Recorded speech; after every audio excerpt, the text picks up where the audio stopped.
Morning.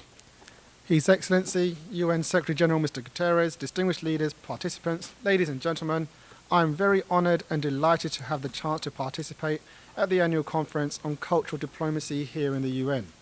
I represent the Bangladesh Nationalist Party, Bangladesh's main opposition party at this conference.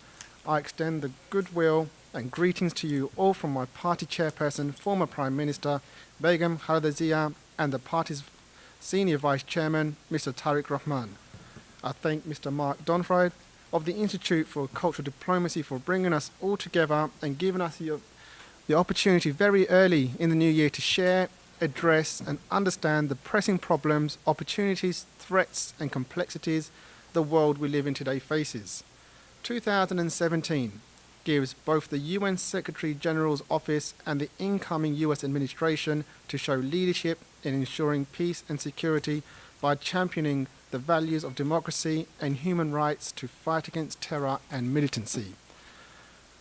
Both the UN Secretary General and the US President-elect Donald Trump could start by addressing the democratic deficit and gross violations of human rights in Bangladesh by the Sheikh Hasina regime.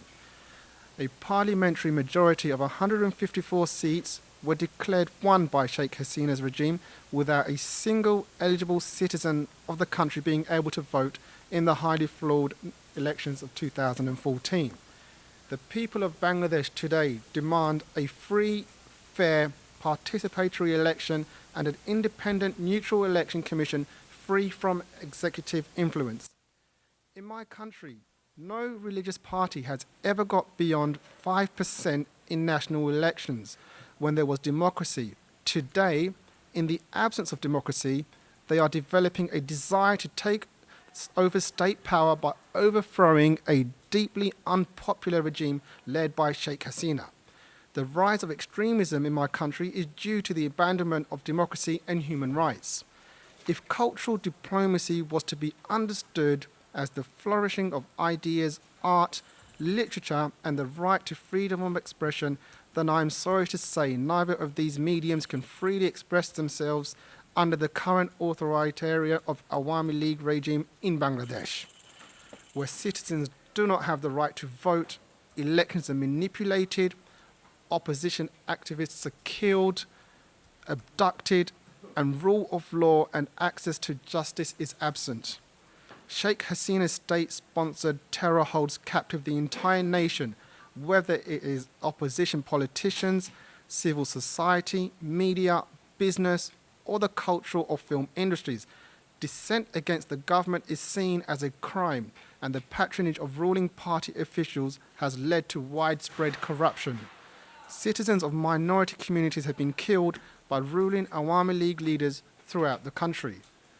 My concern is that Afghanistan was a country of maybe 25 to 30 million people when the problem started there some 30 years ago. The world today is still tackling the problems of extremism left by the instability. My worry is Bangladesh is a country of 160 to 170 million people. Can you imagine what may happen if there is instability caused by extremists because of the democratic deficit in our country given by the size of our population?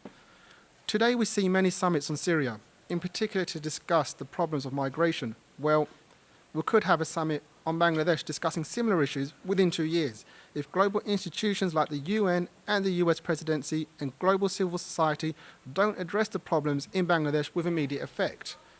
Our party, the Bangladesh National Party, has enacted in our party constitution articles that strongly denounce extremism and radicalization. We believe in using cultural dimensions to address these problems in our society. We need to work with education institutions, families, and young people in our societies to get rid of these evil components from our policy. Bangladesh, along with India, has the highest youth population in the world. The Bangladesh National Party believes in free market trading, transnational cultural exchange, and in sharing capability and intelligence to tackle the threat of terrorism. Mr. Secretary General, distinguished leaders here in the US and from all over the world who are present here today, also representatives from the global civil society, I urge you on behalf of my party and country to prioritize the matter of restoring democracy and human rights in Bangladesh in 2017 in order to rid the world from further instability. Thank you.